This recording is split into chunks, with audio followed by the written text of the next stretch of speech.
YouTube was ooit een vrijplaats voor videomakers. Dat is niet meer zo. Het is nu onderdeel geworden van een dwingend establishment. Café Weltschmerz bouwt aan een alternatief. Een community die staat voor transparantie. Die tegen de stroom in kritisch informeert. Daarvoor hebben we u nodig. Steun ons met een maandelijkse bijdrage. Ga naar onze website www.caféweltschmerz.nl En registreer u. Dankjewel.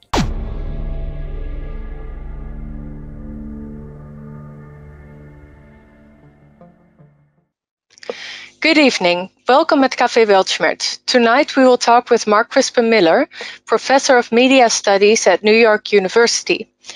Mark teaches a class on propaganda, and in this class he encouraged his students to research the science on the effectiveness of facial masks.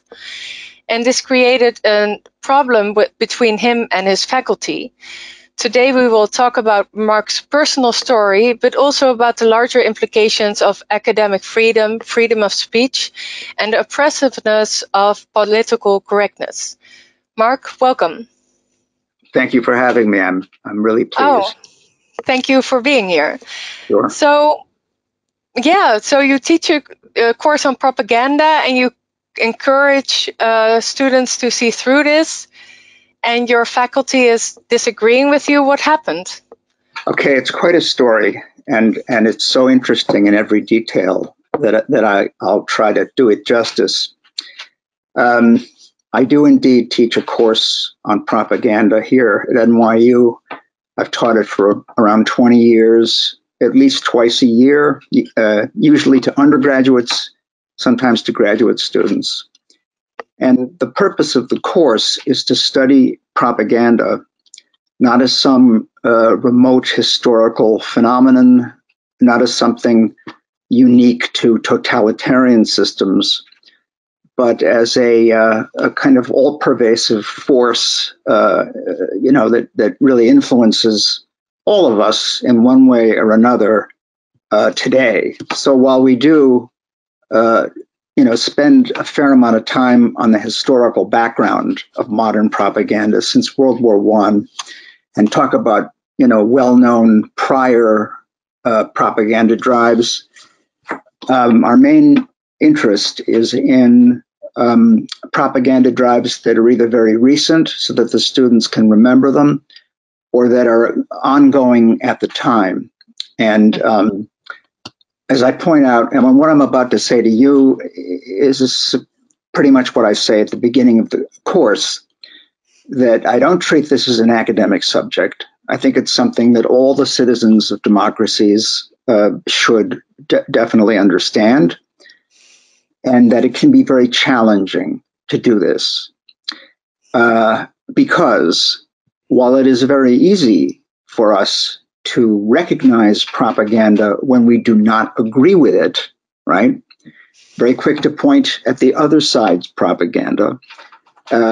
We have a harder time seeing the propaganda that we agree with, that pushes our buttons, right? Now, let me just give you a very informal definition of propaganda, because we do tend to use it as a synonym for lying and deception. But actually, it has a neutral function. It really refers to any organized attempt to move large numbers of people to some thought or action, or away from some thought or action. So it can be benign, it can be accurate. So if you have a campaign, against drunk driving, or about the risks of smoking, that is propaganda.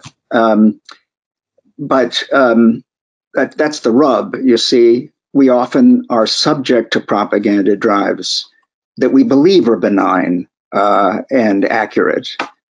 But we must learn how to try to pull back from it and be as impartial as possible, and study its truth claims somewhat objectively. And that means you have to be prepared to move out of your comfort zone, because often you'll find that things you've believed, things in many cases you've believed fervently, turn out to be false or half true. So I give the students this warning.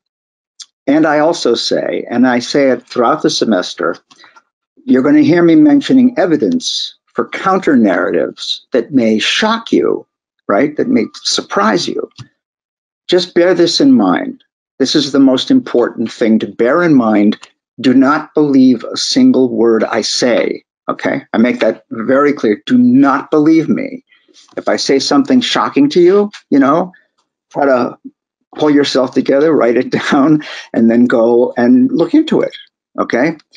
Maybe you'll find that I'm wrong, in which case I want you to come to class and tell me, okay? And maybe you'll find that I'm right, in which case you've learned something. And I've often found that some of my most resistant students, those most resistant at the beginning of the semester, end up learning the most and finding themselves changed the most. And that's very gratifying to me, and it's great for them. All right. Now, this last September, I'm teaching the course as usual, except for one thing. We're on Zoom, okay? We're not meeting in a classroom as usual. So I made the point that, we want to try to recognize propaganda drives that are ongoing at the moment. I said, now, look at the way we're meeting, okay? We're meeting by Zoom. You hate it, I hate it. Why are we doing this, okay? Why aren't we in the same room where we can have a proper group conversation? Well, the answer is obvious. It's because of COVID crisis. All right, the COVID crisis.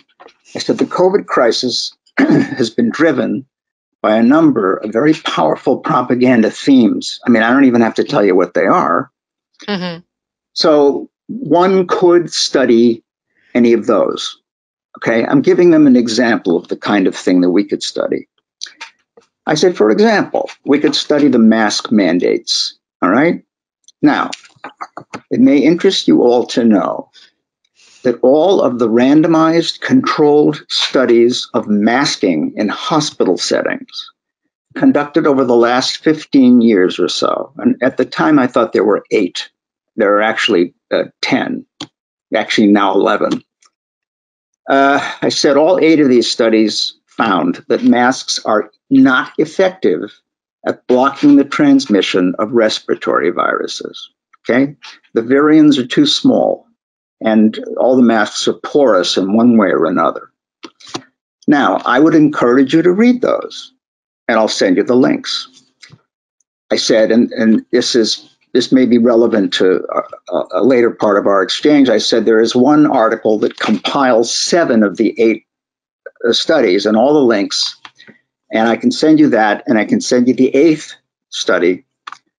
And I think you should also read the more recent studies finding otherwise, finding that masks are effective. Okay, I said, now, how do lay persons who are not scientists judge the soundness of a scientific study? Okay, I'm not a scientist either. There are some things one can do, especially if one is studying propaganda. One can read the scientific reviews of a new study because they're often posted. Mm-hmm. I said also, and this is important, you should take note of the university where a study is conducted and then see if that university has any financial ties to Big Pharma or the Gates Foundation. Because if they do, there may be a confirmation bias there, okay? All right, I said all this. So the following week, I got an email from a student who asked to join the class late. And as I always do, I said, sure, welcome. She joined us. She was there twice. The first time she was there, she spoke up about something that I can tell you about if we have time, because it was revealing. The second day she was there, the subject of masks came up again, because one of the other students raised his hand or pushed his button or whatever you do on Zoom. And he said, he started saying all these things about the paper that I recommended with the 7 links in it. He started to attack the paper. And I recognized the points he was making, all of them. And I said to him, did you happen to read this column in Psychology Today that attacks the article? He said, yes. I said, did you read the studies? And he kind of hemmed and hawed. He hadn't read the studies. He read the attack. So I took the opportunity to say, you know, I'll tell you what you did. You didn't like the idea of the study. Maybe you did, but in any case, you went to Google and you did a search on it. And the first thing that came up was this attack. And I mean, that seemed to be true. And then I made the point, you can't study propaganda that way. You cannot just jump to Google and whatever comes up first, you take to be the truth, because Google owns 2 pharmaceutical companies. Okay, Google is very powerful. It's close to the state, right? It's close to corporate sponsors. So naturally, their algorithms are going to favor certain kinds of pieces and bury certain others. Okay, it's an important point. All right. That class ended. This was a Thursday. Mm-hmm. On Monday, I get a call from my department chair telling me, actually asking me in this accusatory tone, did you tell your students not to wear masks? I said, no. In fact, I was very careful to say, I am not telling you not to wear masks, okay? This is not about your behavior. This is an intellectual exercise, right? I made that clear. Mm-hmm. I said I did encourage them to read these studies, you know. And he said, well, I'm going to have to inform the COVID, Ministry of Justice, or I don't know what. I'm going to have to tell them. I said, okay. And then I believe it was he that day who told me a student was on Twitter complaining about my course. Okay. So I went online, and sure enough, the student who had joined the class late had put up a tweet, a stream of tweets, demanding that I be fired for putting the students at risk. I should be relieved of my responsibilities. She had gone to my website, markcrispinmiller.com. I have a listserv, and people can get emails from me every day that give, the readers, I think you do something very similar, gives people buried information and dissident information. And then it all ends up. I'm subscribed to your newsletter. I can recommend it to others. It's very interesting. Yeah. Well, great. And if people do sign up there, I recommend that they pick the daily digest option, so they only get 1 email a day and not 7 or 8, one at a time. Anyway, everything I send out ends up on the website. So this young woman had gone to the website, taken screenshots of all these articles, which, as far as she was concerned, were all self-evidently false, right? And she said, these are all from far-right and conspiracy websites, okay, which is not true. At any rate, here are all these tweets demanding that I be fired for putting the students at risk, right? Now, I obviously didn't like this. I mean, I've never had this happen to me before, but in itself, it's no big deal. She has the First Amendment right to her opinion. I wish she had spoken up in the class. It would have been helpful to her, maybe. I don't know. What I could not accept, and what began this whole ordeal, is that my department chair had tweeted his thanks to her and said, I'm quoting now, "We as a department have made this a priority and are discussing next steps." Okay, what that means. Did he first go to you? No, all he did was call me and ask me if I had asked my students, told my students not to wear masks. We had that conversation. But he didn't tell me that he was going to take this public step in the name of the whole department, promising to make my termination a priority. Okay. That really shocked me. I called him and, I said, why did you promise to make my firing a priority? And he started hedging and he said, "Oh, I didn't mean that. I just wanted her to feel that she'd been heard."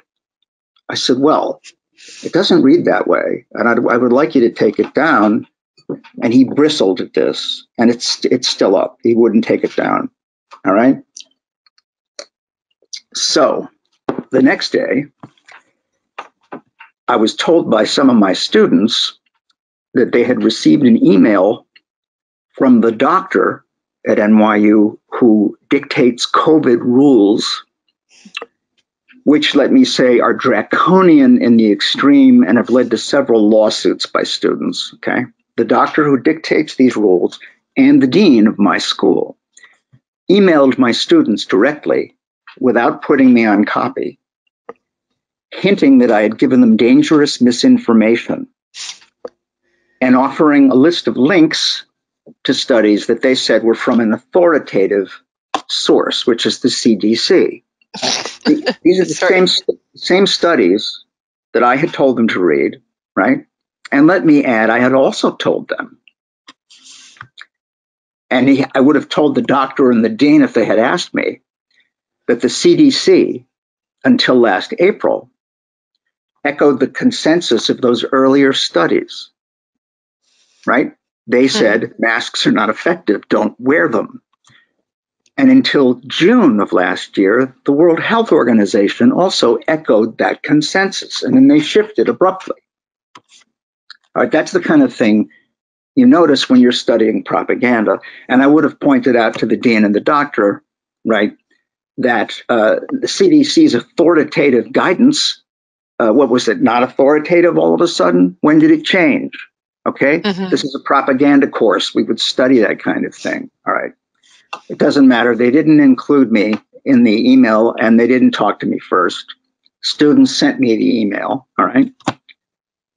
The third blow was about to land when the day later, my chair said that for the good of the department, I should cancel the propaganda course for this semester, this spring semester. I said, "Why?" And In the middle of the course? Oh, no. This was in September. Okay.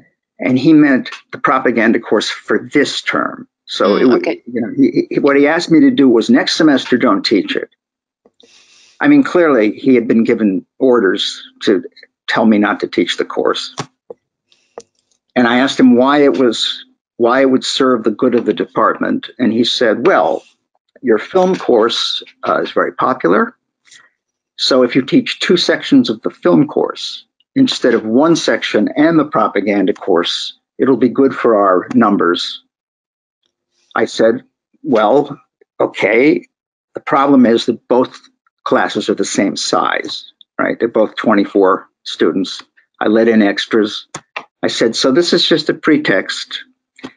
But technically, I had no right to refuse, he being the chair. So I said, "All right, I'll teach 2 sections of the same course, but I'm doing this under protest." Okay. Now, I discussed all this stuff happening with the class, so it had that advantage, of helping us understand what steps institutions will go to protect propaganda narratives. It's very important to bear that in mind. So I could not let this go. This was wrong. This was an egregious infringement of my academic freedom and the students' academic freedom. So with the help of some friends, I drafted a petition, and it's up at change.org. People can easily find it, and it started to attract thousands of signatures from all over the world, including signatures of some very eminent people. And I was going about my business for a few weeks, and a month later, this is around October 21st, my dean emails me. Now things were about to take a very surreal turn.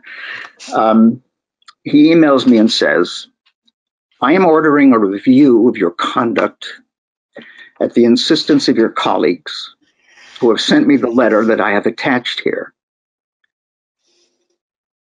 And I looked at this letter, which I didn't know anybody was writing. And it had been signed by 25 of my department colleagues out of about 33. And it accused me, first of all, of, well, wait, let me step back. They started by saying that they believe in academic freedom. Okay? That's what the dean and the doctor said in their email to my students. The first thing they said was, we believe in academic freedom. So I've learned that when somebody says to you at the start, I believe in academic freedom, you got to brace yourself, because there's a big but coming. So my colleagues believe in academic freedom, but they note that according to the faculty handbook, if a colleague's behavior is sufficiently heinous, his academic freedom can be nullified. Now, I think this refers to, professors who rape their students or, use racial slurs, hit them with hammers, I don't know what, but they argued that in my case, my academic freedom should not be a concern. I would say should not be an impediment, okay, to what they wanted the university to do in my case. So what did I do that was so horrible? Well, first of all, they said that I discouraged students from wearing masks, contrary to the institution's rules and New York state law. Okay. Well, I didn't do that. And there is no such law, the letter was ill-founded, let's say. They said I also intimidated students who were wearing masks, which on a Zoom call. Yeah, on a Zoom class. But that was only the beginning. That was the diving board, okay? They went from there to saying that I had engaged in explicit hate speech, that I had mounted attacks on students and others in our community, that I had assailed my students with non-evidence-based theories, that I had advocated for an unsafe learning environment, and I had committed microaggressions and aggressions, okay? This Elze took my breath away. I couldn't believe my eyes. If they had gotten together and decided, let's describe the teaching of someone whose approach is opposite to that of Mark Crispin Miller, okay?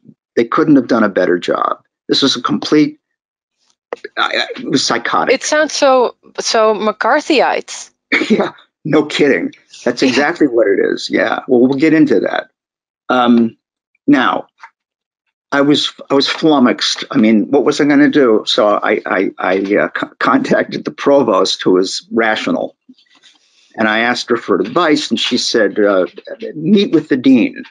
I don't know what else she could have said. So I had a meeting like this with him, and he was very vague. He's new to the job. He didn't really seem to know what was going on. I gave him my story. I said, this is all false. You should have talked to me. And he said, well, the university lawyers told us we had to order the review, which I think is significant. I said, all right, what's this review? And he said, well, we're going to talk to people. I said, well, what people? He said, faculty and students. I said, what faculty? They've not seen me teach. He said, okay, students, whatever. All right. I said, I'm going to have students write to you on my behalf, former and current students. And he said, okay. I asked when it was going to end, and he said at the end of the semester, that was mid-December. This is early May. I haven't heard anything. I assume it's going on. I don't know. I actually don't think there is a review. Okay. This is the punchline. I went through the letter with a fine-tooth comb, and I wrote a point-by-point rebuttal. And I asked for a retraction and an apology. They ignored me. I sent it again a week later. I asked again for a retraction and an apology. They ignored it. So I decided I had no choice. I could not let this go, not only for personal reasons, but because this kind of thing, dare I say, has reached pandemic, proportions, right? And it has to stop. And the only way to stop it is to fight back. So I'm suing my colleagues for libel, okay? Specifically, 19 of the 25 who signed, I'm suing. The other 6 are junior faculty, and for all I know, they felt pressured, or maybe they didn't, I don't know, but I'm not suing them. So I'm suing them for libel. And where it stands now is that they filed a motion to dismiss, okay? They claim that they told no lies about me, that it's all true.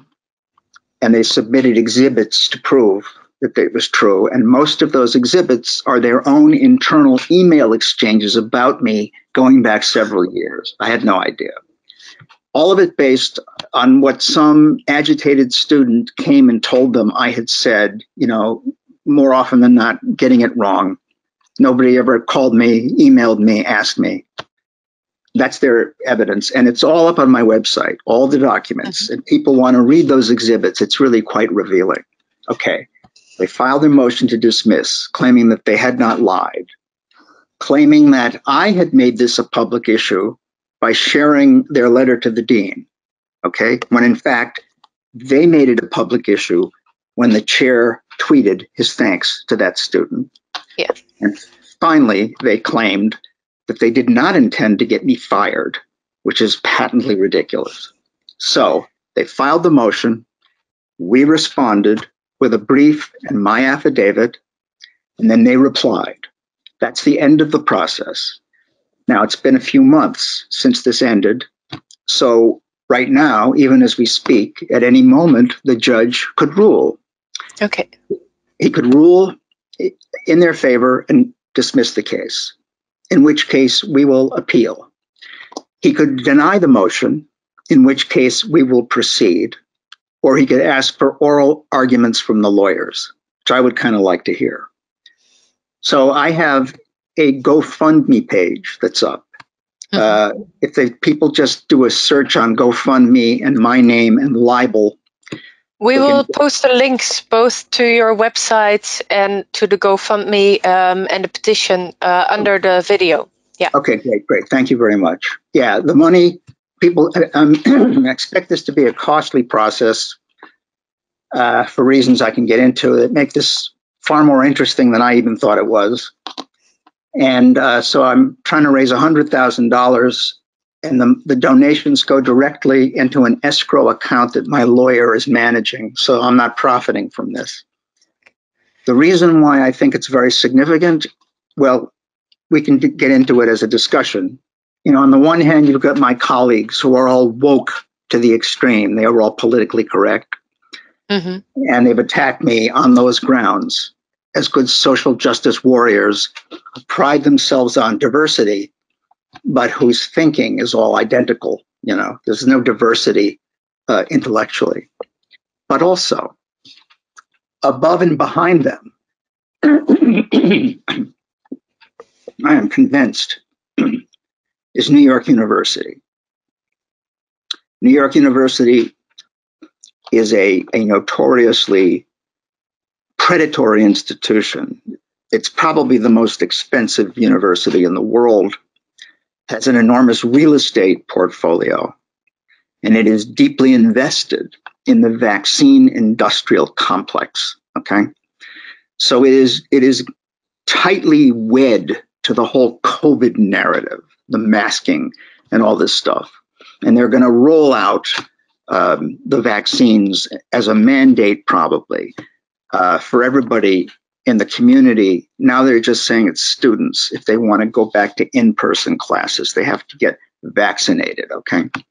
As is the case at many other universities. It's all being rolled out at the same time. So I believe the reason why the lawyers for the university told the dean to do the review, which has no legal basis, it has no constitutional basis, it's completely improper. I believe that NYU does not like the kind of information I circulate, although my list is maybe 3,000 people, I don't have that big of an audience. But propaganda, this is an important point, propaganda wants no argument, okay? Propaganda wants total domination of the whole atmosphere, right? And total domination of your thinking.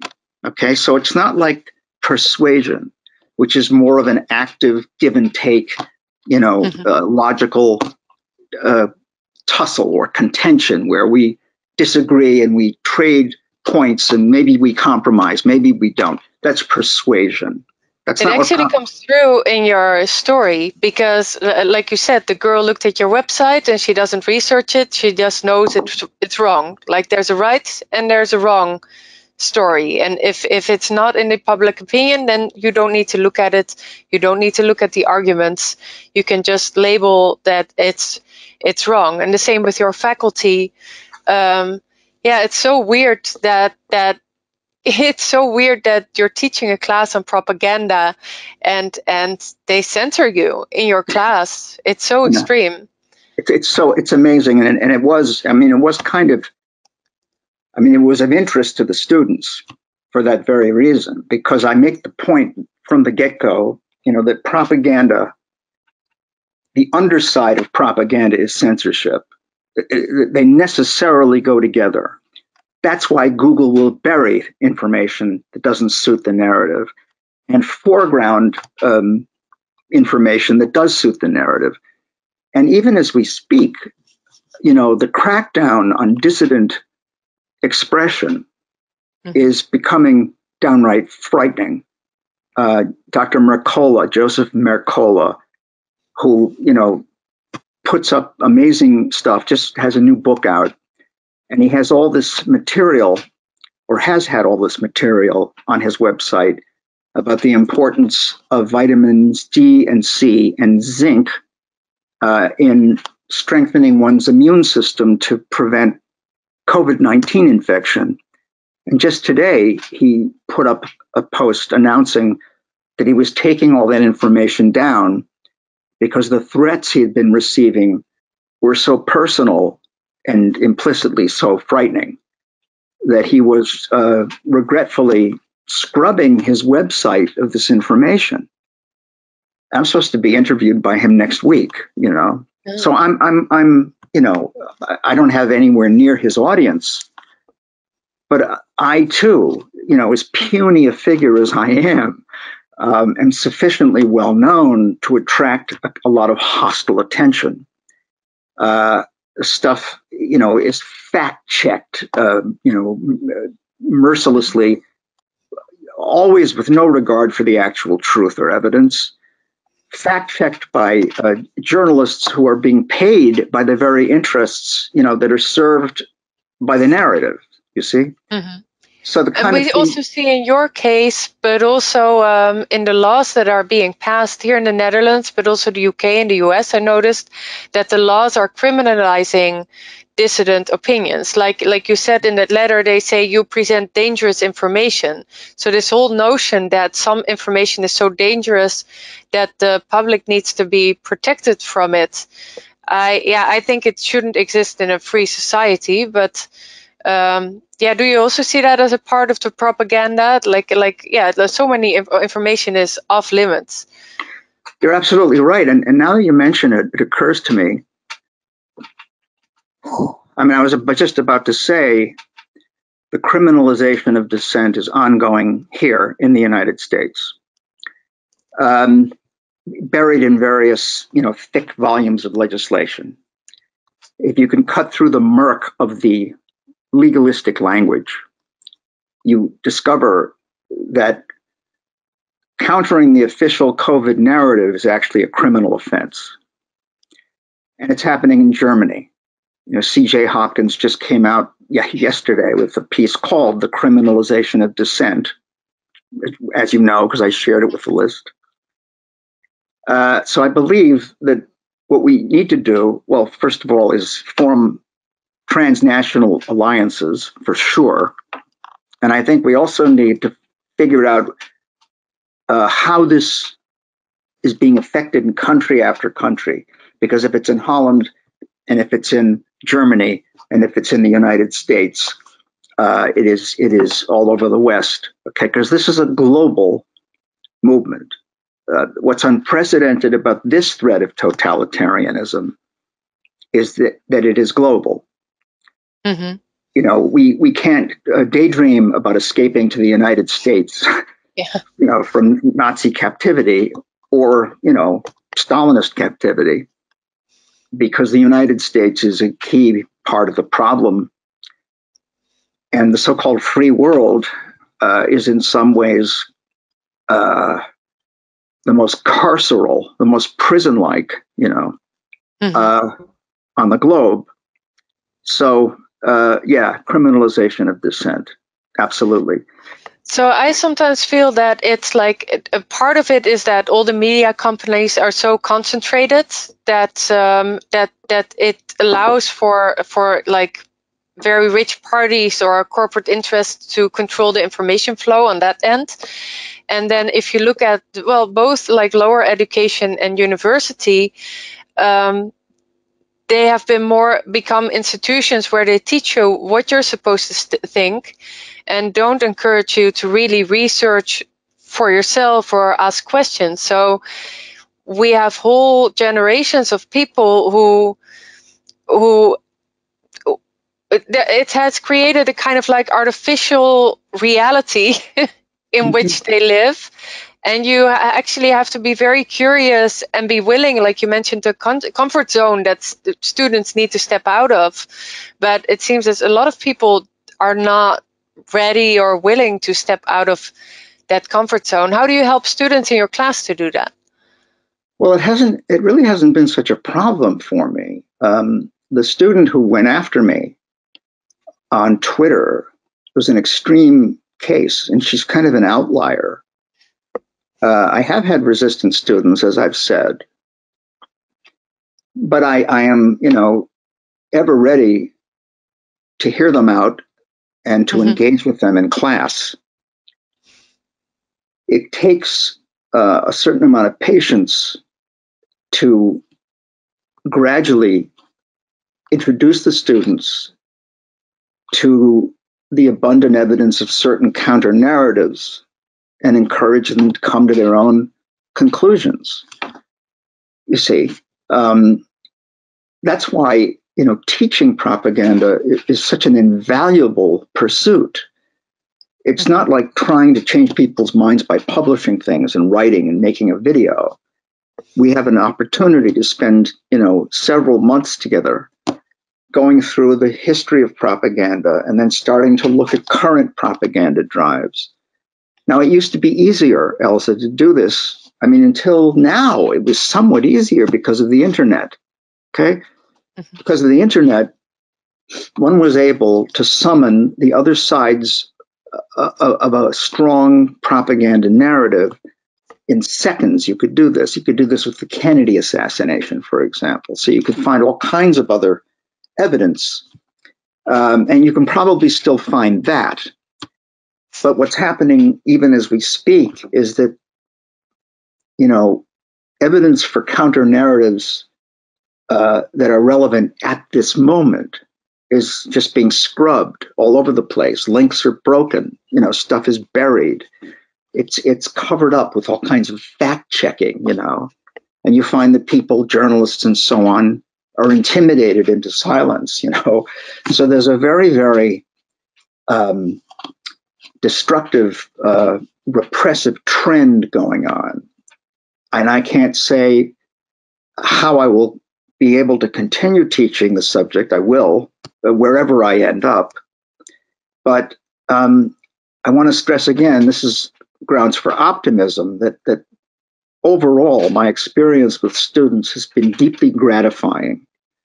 And people on my website can find the well over 50 letters that have been written on my behalf to the dean, both from students and from visitors to my classes over the years, you know, that attest to my civility and politeness of the way I treat my students, but also of the excitement in the classroom, you know, when they get to hear something that they had no idea was the case before.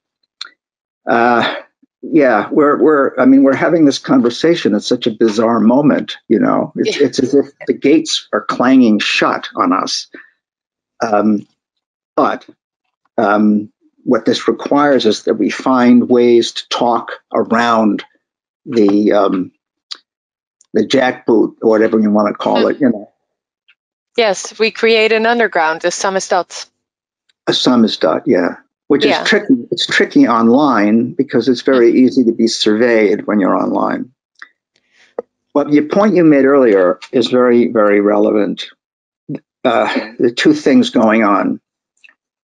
We have two institutions that should be helping to create and encourage independent-minded citizens. And those institutions are the schools and the media. And they've both failed completely, or I should say they've both been corrupted, profoundly corrupted. And, you know, the schools are increasingly inclined to teach a kind of mechanical memorization and to discourage critical thinking, and certainly to maintain the blackout on the dark side of Western history and American history. I find that... Well, Europe is a part of that. Absolutely. Yeah. Well, yes. I find... I'd like to hear what it's like in the Netherlands. I mean, I find here there is no awareness among teachers at any level of the history of the CIA's activities worldwide and in the United States. None. They don't know it. It's an unknown history. They say that's conspiracy theory. But it's not. It's history. In my propaganda course, we read a memoir by Ralph McGehee, My 25 Years in the CIA. It's one of about 6 or 7 really indispensable memoirs by former CIA officers who were, you know, deeply disillusioned. But once you're acquainted with the history of how intelligence agencies, not just in the US, but Britain, Israel, all over, you know, how they have engineered certain events, you know, how they have carried out false flag operations, you know, if one knows precisely how sophisticated they are at that kind of manipulation, one is readier to accept the likelihood that certain things we see here and now are not spontaneous, but they are theater, you know, theater. Well, anyway, they don't know any of that. They don't teach it. Kids don't know it. And I found that... Go ahead. Sorry. Oliver Stone made the Untold History of the United States. The title was first A Secret History, and then he said, no, it was all in the paper headlines. It's not secret. It's all out there. But I thought he came a long way in explaining this kind of history that had been at some point in the newspapers, but never made it into the history books or in the public consciousness. That was a very elucidating series for me. Yeah, it was. Me too. Very good. Kind of, you know, you've got to do that kind of thing in a propaganda course. You know, you have to give them some sense of the other side of the story. Then the media has been completely corrupted too, as you note, a process that's been facilitated by the corporate concentration of the media, so that maybe 5 companies control 90% of the content people take in. And it's all, suffused with propaganda, which again is most effective when people don't see it for what it is, right? They take it in, they think, oh, that's the news, that's true. That's the science, that's true. That's disinterested science. And they see movies like Contagion, right? The movie Contagion, I don't know if you've seen it. It came out about 11 years ago, but the ending, the last shot, is basically the whole story of the supposed zoonotic origins of COVID-19, which nobody believes anymore. I mean, it was obviously concocted in a laboratory. Even the head of the CDC has said this. But I'm certain they took that notion straight out of the ending of that movie, or the makers of that movie were advised by the CDC and others, and constructed a screenplay according to the myth. That these things just come out of nature and kill everybody.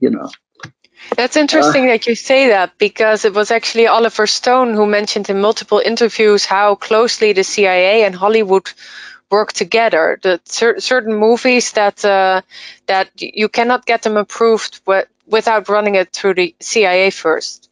Well, that's essentially true. It works this way. Let's say you're going to make a movie that requires a lot of military equipment, like a big action film. You have to go to the Pentagon and ask for that kind of assistance. Same with the CIA, even if it's a comedy. And like Meet the Fockers, this comedy that had Robert De Niro in it. It's about Ben Stiller marries this girl whose father is a CIA officer. And it's a comedy. It's just a comedy.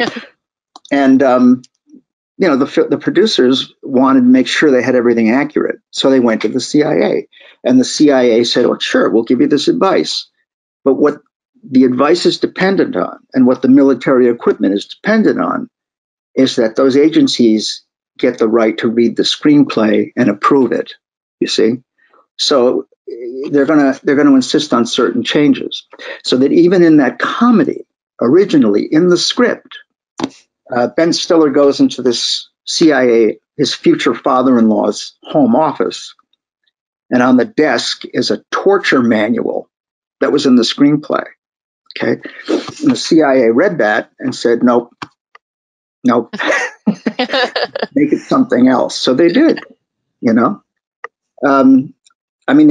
a very good book about this that's based on exhaustive Freedom of Information Act requests, that has a list in the appendix of all the movies and TV shows that have been essentially kind of censored or vetted, either by the military or by the CIA. You can make a truthful movie about the CIA, but if you do, it's not going to get much attention. Take, for example, the movie Kill the Messenger, which is about Gary Webb, right?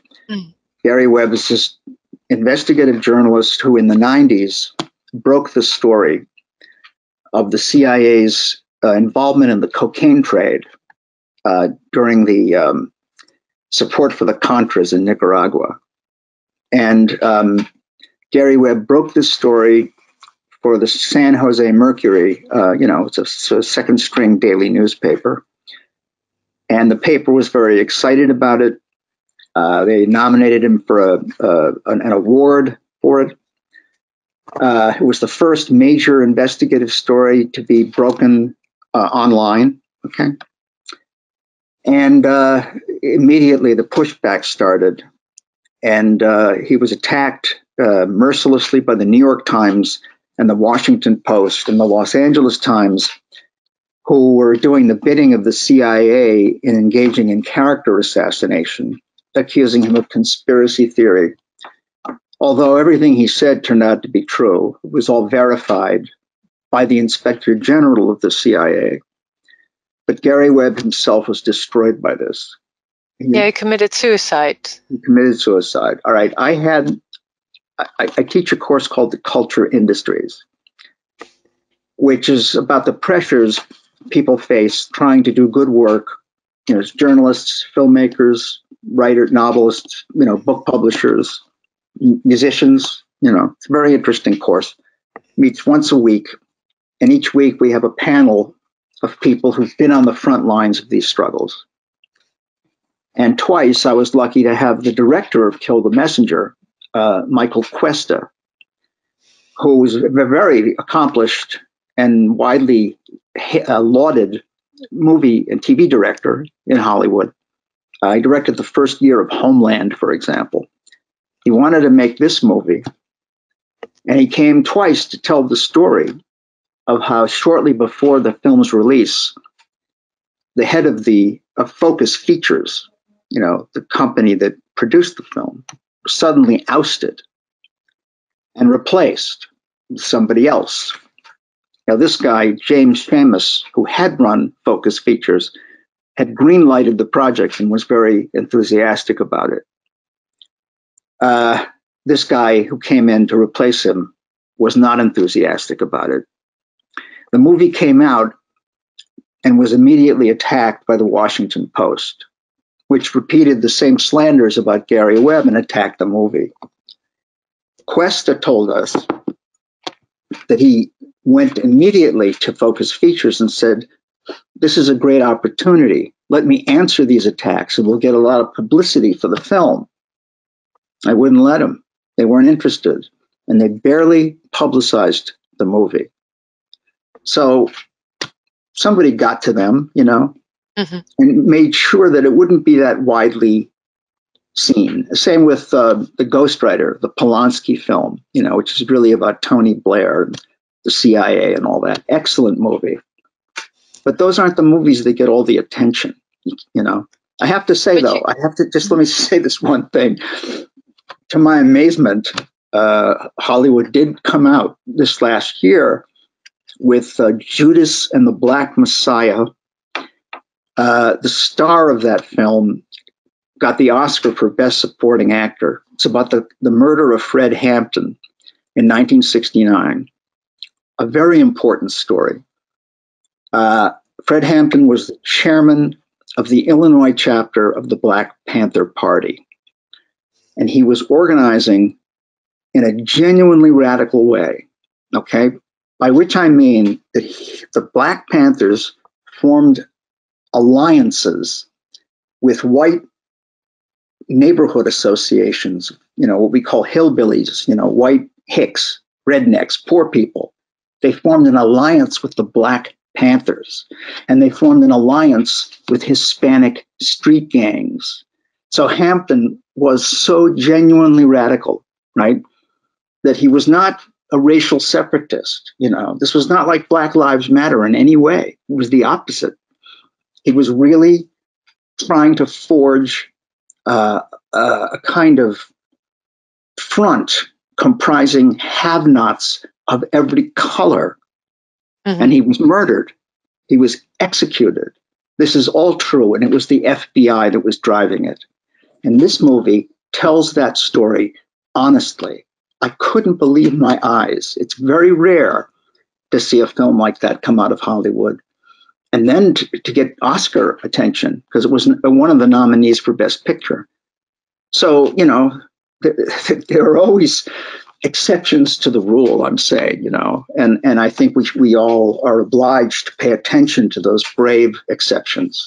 I think this is an interesting example that you mentioned of this movie, because I had not heard of this man before, but I think that both Martin Luther King and Malcolm X, they did the same things. They started recognizing that it was about economic disparity and perhaps not even racial disparity, and they started uniting on that front, on the economic front. And if you look at the whole oligarchic plutocratic system, or whatever you want to call it, I think it's really a war between people who want to live regular lives and a very small concentrated group that has a lot of power that's trying to enforce this technocratic system on us. So the real recognition is not like being woke and having the right opinion or Black Lives Matter, but it's kind of like recognizing our common humanity, basically.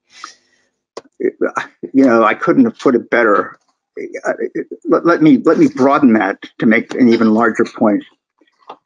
You mentioned Malcolm and King, and indeed, King wasn't so dangerous when he was concerned exclusively with civil rights for blacks in the South. Okay, what made him threatening was his radicalization, as you note. He was the first public figure in this country to come out against the war in Vietnam, and that was a year to the day before his assassination. And he was planning a poor people's march on Washington, okay? A poor people's march on Washington, which was going to be multicolored. So it was an attempt to do on a national scale what Fred Hampton would then try to do, a year later in Chicago, in the city. So King had to go, and likewise Malcolm, having gone on pilgrimage and discovered that there were a lot of white devils who were actually okay as human beings, and who was also, and this is something that really marked him, he was also making common cause with post-colonial African nations and wanted them to help him to put civil rights abuses in the U.S. on the agenda at the UN, okay? And this is at a time, of an intense propaganda war between the U.S. and the Soviet Union. The Soviet Union, in its propaganda, was always highlighting civil rights abuses in the United States. So Malcolm was going to do this, and he had to go for this reason. But this extends beyond those three black men, to John Kennedy, okay, who was actually going to sail to re-election because his peace platform was extremely popular, who was intending to end the war in Vietnam and to dial down the Cold War, right? And who had other interests and concerns that were complete odds with the elite that you're referring to, okay? It's interesting to note, parenthetically, that the Kennedys were completely uninterested in population control, okay, which is something that the Rockefellers and other members of that elite have been deeply interested in for well over a century. And that project is unfolding even now. The Kennedys didn't think that there should be aggressive efforts to limit population growth. They were more interested in economic development so that the people here could lead normal and healthy lives, not mired in poverty. There was that difference too. But the point is that Kennedy had broad support, and his brother Bobby appealed intensely both to Black Americans and to working class whites. He was the last major Democratic figure to appeal so broadly. So when they killed him, they had killed all four of these figures, each of whom was capable of, in one way or another, unifying the people. I don't think we've ever recovered from that series of assassinations. I think it created the United States we're living in right now, and the world that is, unfolding all around us. Yeah, I agree with you. Especially the Kennedy assassination was also the moment that the deep state took over, of course. That's right. That's right. It was a pivotal moment. Let me say one other thing about it that's very interesting. One of the most commonly used cudgels against dissidents of all kinds is the accusation of conspiracy theory, right? That's the one we hear most often. And I myself was tarred with that brush in 2005 when my book Fooled Again was published. It was about the theft of the 2004 presidential election. It came out from a major publishing house and then was kind of blacked out in the corporate media. And the left press, interestingly, attacked it as conspiracy theory and attacked me as a conspiracy theorist. And this marked a significant change in my career because I had often been on NPR as a talking head or talking voice and wrote op-eds for the New York Times, and now I was marked as kind of a nut job, So I was curious when I got over the shock, I was curious to know where that phrase comes from. I mean, everybody uses it. Well, that's conspiracy theory. Or they'll say, well, I'm not a conspiracy theorist, but, right? And then they'll say something perfectly rational, reasonable suspicion. So it didn't take much time I went online and I went to the archives of the New York Times and the Washington Post and Time magazine, and I did a search on the phrases conspiracy theory and conspiracy theorist. And I found that before 1967, a conspiracy theory was used like now and then and in no consistent way. Conspiracy theorist, I don't think, was ever used. Suddenly in 1967, it's used more and more and more and more. Now it's used so often that there's no counting the numbers of times that people say it or think it or write it. So it turns out that was the result of a deliberate effort by the CIA to weaponize those phrases as part of a propaganda campaign to discredit critics of the Warren Report, the official story of Dallas. People like Mark Lane, who had this book, Rush to Judgment. It was a bestseller. Several of these writers getting some attention and some traction. It's memo 1035-960, okay? And it came out in, I think, April of 1967, and it went to all their station chiefs worldwide and explains what they were trying to do and gives a number of today we would call them talking points to give their media. The station chiefs should give this stuff to their media assets wherever they're working, whatever country they're posted to, and then there would be these hostile reviews or articles against conspiracy theory. So that's when it started. And it's interesting to note that at the beginning, one of the talking points used against it was that it was helpful to Soviet propaganda, that it was, in other words, was left wing, left subversive.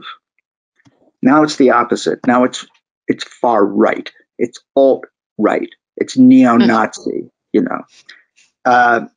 And I mean, we could take an hour to talk about this, but the crucial factor for us all now is, as we were discussing earlier, that conspiracy theory itself has been criminalized. It's being equated with domestic terrorism. Okay, that means you and me, like we're terrorists. Yeah. This is not speculation. This is happening, and it was ramped up dramatically by that attempted coup on January 6th, which was another one of these theatrical productions. If you could, just try to get a grip. Some people were so freaked out by that they just couldn't think straight. But if you take a minute to study the videos of that event and of the whole day, and talk to people who were there, you realize that these shots of rampaging rednecks or whatever they were, it was theater. It was pure theater. If that's a coup, I mean, well, it also canceled an important debate. Of course it did. It did, and it put an end to permissible inquiry into whether or not this last election was stolen. I mean, I was a major figure in the election integrity movement in the first decade of the century, especially after my book came out. And then I edited another book in 2008 called Loser Take All, which is essays on different aspects of election theft. So this meant a great deal to me, and I was really working very hard to try to start a national debate on the need to reform America's voting system, which is the worst in the developed world. Okay, well, it was impossible to have that conversation. The media kind of blacked it all out. But back then, all of us in that movement we're encountering this claim, it's all conspiracy theory. And that came from the Republicans, defending Bush Cheney's reelection. Now, to my astonishment and great disappointment, I see that a lot of people in that same movement are closing their eyes to the evidence of theft in this last election. If we're not going to push for election integrity in a nonpartisan spirit, there won't be any such thing. It'll all be partisan. It'll be something that only the Republicans do and the Democrats don't. And now we have a one-party government in the United States. And I don't believe it reflects the will of the electorate. But you see, we're not even really allowed to have this conversation because it's terrorism. Yes. And actually, Sheldon Wolin already warned for this over 20 years ago when he mentioned inverted totalitarianism, that he said, we have we have all the official institutions, but they have been so corrupted that they are basically totalitarian in nature. And as long as everything is going and we have a nice lifestyle, you won't notice it very much. But as soon as a crisis hits, then the system will show its teeth. And it's interesting because he's standing for like a half-empty, like a space with not a lot of people in there who come to listen to what he has to say. But if you listen to what he's saying, it's so prescient if you think about what we're going through right now. Absolutely. I know. Well, some have argued that the whole COVID crisis was engineered to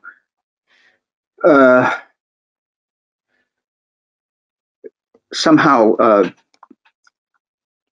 how can I put this, to effect a huge change in the economy, which is headed for collapse. The capitalist system as we've known it, headed for collapse. So it seems that the remains of it have been destroyed in a kind of controlled demolition this last year, first by the COVID lockdowns, which have had a catastrophic effect on the world's poor, and then by the protests and vandalism, after the George Floyd incident, which is kind of the coup de grace, to a lot of small businesses.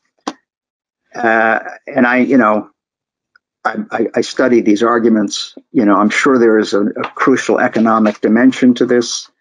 Others think it has to do with the American empire per se, struggling against Russia and China. I don't know. I think Catherine Austin Fitts has said a lot about this. She is a former Wall Street investment banker, and she actually says that the going direct reset, so the reset that the central banks agreed upon in 2019, was the real reset plan, because everyone is talking about Klaus Schwab and the Great Reset.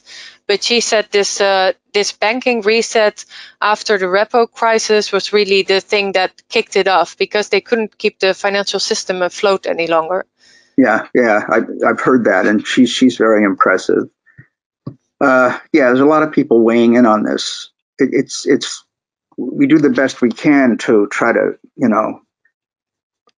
read the tea leaves, because what we get from the media is just garbage. I've never seen anything like it. I never thought I would be saying, without flinching, that the media here in the West is now exactly like Dr. Goebbels' media system, where you get page after page of complete fantasy. The New York Times is impossible to read, unless you have an empty stomach.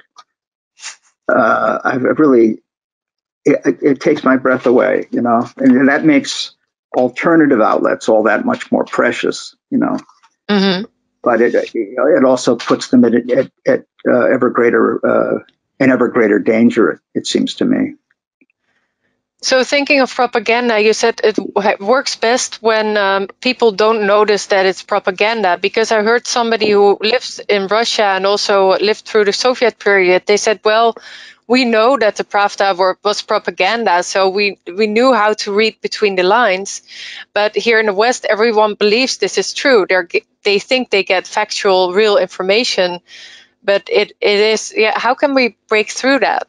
Well, it's like, yeah, yes. that's a crucial question, and I would qualify your statement by saying that here in the West, at least in the U.S., and I think in Britain too, there are really many people who know it's propaganda, but they tend to lean right, okay, and maybe not just people leaning right, but working people generally, I think, are less credulous than the educated, okay. Yeah. The professional classes are actually the most devout believers in the New York Times and NPR and the BBC and the Guardian. Mm-hmm. These are academics, journalists, doctors, lawyers. There's a very good book called Disciplined Minds by a guy named Jeffrey Schmidt.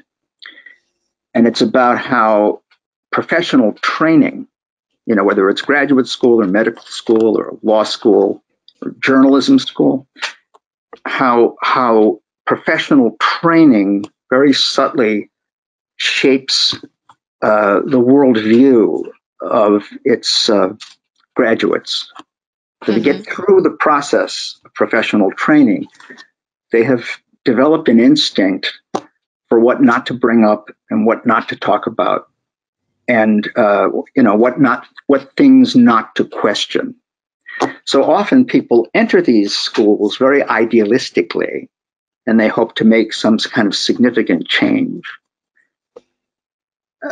He argues that that's often sort of, strained out of you by the time you're ready to enter the job market, at which point you've internalized the values of the whole field that you're in. Mm-hmm. And that means you don't rock the boat. That means you don't raise fundamental questions about power relations or who has the wealth and who doesn't. Stay away from that.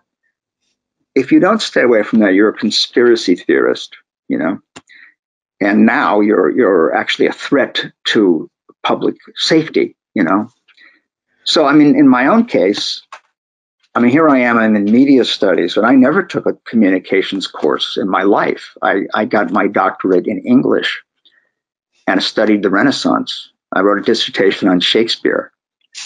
And then I started to study film entirely on my own. I taught courses as a graduate student and then wrote articles. And then I could sort of advertise myself as someone who could do both things. I always wrote for magazines with a public readership. I think I have a total of one scholarly article on my whole bibliography. It was in Milton studies. Okay. And I was just interested in reaching a public audience. And I saw myself as a public intellectual, and I still do. So I entered media studies sort of laterally. I drifted over there. I was not part of a kind of graduate program. And I think that's, on the whole, fortunate for me, because I really like what I do, and I think it's valuable.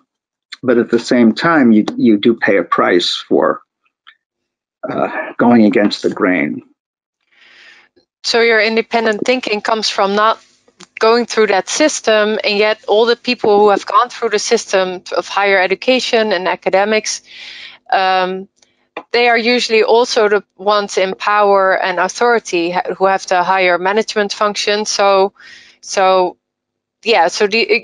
that was something that I think during the last year, you really noticed that these people are not ready to question the narrative, yet they have been most highly educated. So it feels like it's not about intelligence, it's about curiosity, or perhaps also like being through that system or not. Yeah, I think that's true. Noam Chomsky famously said, and he was right when he said this, that it is the most educated who are readiest to believe a propaganda line. I mean, something's happened to Chomsky now because he's, completely down with the program as far as I can see. But, putting that aside, I just finished rereading the diaries of Victor Klemperer, who was a German, born Jewish, and survived the Third Reich with his wife. This is in Dresden. And this enormous diary is kind of a classic, and it's really a brilliant read. And it's strangely bracing to read it now because they did get through it. But he notes in that diary that he and his fellow Jews, and there weren't that many left as the war went on, they had Aryan wives. That's why they got to live as long as they did. They noted that in the streets and so on, the anti-Semitic remarks always came from educated people. With a very few exceptions, the working class people didn't really go in for that, And I think there is something about it. I just finished reading a novel by C.S. Lewis called That Hideous Strength, kind of a dystopian novel. Came out in 1945. It was very prescient. And in that novel, this very cynical functionary of this extremely sinister, I guess you call it nonprofit, makes the observation that you never have to worry about the educated ones, the ones who read the best newspapers and magazines and so on. They're the ones who are the most reliable when it comes to taking over, and eliminating every trace of tradition or democracy for that matter. So yeah, it's the professional classes that have betrayed their principles, journalistic principles, medical principles. Academic principles. Absolutely, yes, academic principles. It's pretty shocking, but it's true. Yeah. So that's a sad note to end on. Yeah, but perhaps we can look forward to how I like your idea about the international network and how we can support each other and work together. Because I do think that the people who see what is happening, they have a special responsibility to help wake others up and stay connected. And perhaps also, like we'll post a link to your to the lawsuit and the funding for it, because I also noticed that one of the ways of not going into a real debate is immediately personally attacking someone instead of listening to what they have to say or countering the arguments. So I think there's also some value in the people who know the arguments, that we support each other. Also protect each other against those personal attacks, really. Yeah, amen. Absolutely. I mean, when someone calls you a conspiracy theorist, they have already lost the argument, because that's a slur. That's not an argument. If you subtract all the ridicule and name calling from these, attacks, there's nothing left. There's no content there. The same with hate speech, right? Hate speech is used very, very recklessly, to tag the speaker as some kind of dangerous bigot, And then there's medical misinformation, which is a way of saying that you are dangerous. So these are all, as you say, these are all ways of controversializing the speaker and to prevent others from listening to what the speaker is saying. As we talk more and more about forming transnational alliances, I think we also need, for people who have always thought of themselves as leftists, to separate themselves from what now parades around as the left, the woke left. I think it's a deeply racist left, a race-obsessed left, a race and gender hyper-focused left that's very divisive. It's very censorious. They want to deplatform and cancel people and shut them up. I associate that kind of thing with right-wing tyranny, you know. I don't hear the left talking about war anymore, you know. I don't hear that the left really cares about the immiseration of half the world's population by lockdowns. I don't hear anything from the left about the toll that these vaccines are taking. They don't criticize big pharma. It's all Black Lives Matter. It's all sloganeering. It's all, you know, personal attacks. It's all about whiteness and white supremacy. I've talked to more people lately, you know, that have said the same thing, that they feel politically marooned. You know, they're not conservatives, but they find that conservatives maybe on some issues are easier to talk to than people on the left. Because people on the left have really turned into zealots. So we need not only an alliance, but a new political configuration, you know. It just gets past the whole left-right dichotomy. It's outlived its usefuln's. That's what I think. Totally agree with that, because I always kind of identify with left and green, and that's something that I distance myself from, but I don't see the other club that I want to belong to. Right. We got to form that club, because there's a lot of us. There's really a lot of us. So good. Let's do that. Okay. Thank you for this conversation. It was very interesting. Thanks. I really enjoyed it. I appreciate it. Me too. Okay. Have Bye-bye. a good day.